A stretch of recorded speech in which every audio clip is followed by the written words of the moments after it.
Hi friends, तुम्हाला माहिती आहे का आपण लवकरच 1K सबस्क्रायबर्स पूर्ण करणार आहोत माझ्या चॅनलवरती। आज मी गोष्ट सांगणार आहे टोळची।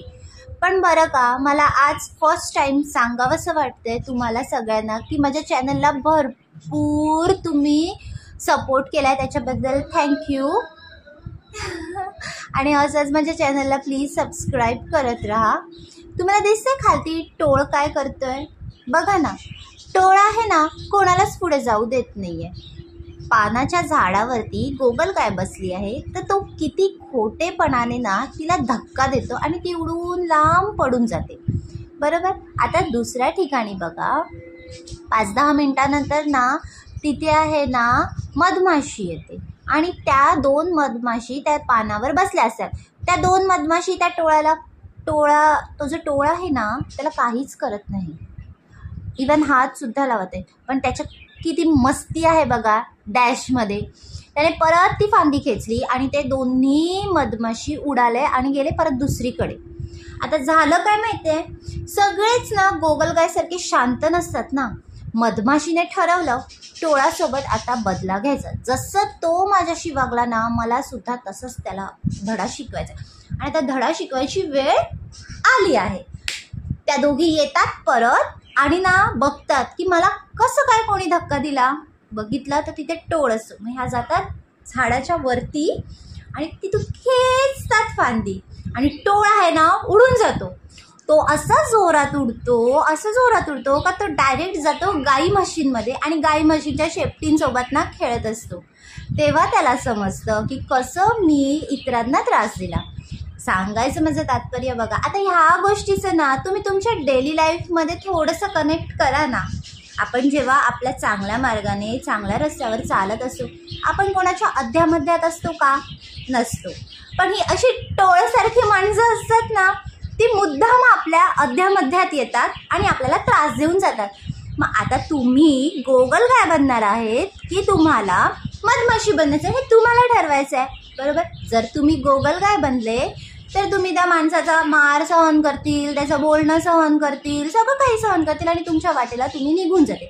पण जर तुम्ही मधमाशी बनले तर काय होईल सांगा? काय होईल? तुम्हाला काय वाटतं? तुम्ही रिव्हेंज घेतील, तुम्ही बदला घेतील? नाही, बदला तर तुम्ही घेणारच आहेत, त्या माणसाला धडा तर शिकवणारच आहे।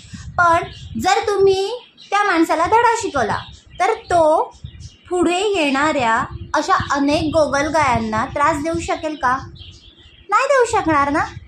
हेच माझं सांगायचं तात्पर्य आहे तुम्हाला, तर जर तुमच्या वाटेमध्ये कोणी येत असेल तुम्ही काही न करता, तर तुम्ही शांत बसून त्याचा मार सहन करण्यात किंवा त्याचे शब्द ऐकण्यात काही तात्पर्य नाही आहे। मला तर नाही वाटत की आहे। आणि हा लेसन ना ह्या व्हिडिओला बघून आणि माझ्या डेली लाईफमध्ये ना काहीतरी गोष्टींना ऑब्झर्व करून मला मिळालं आहे।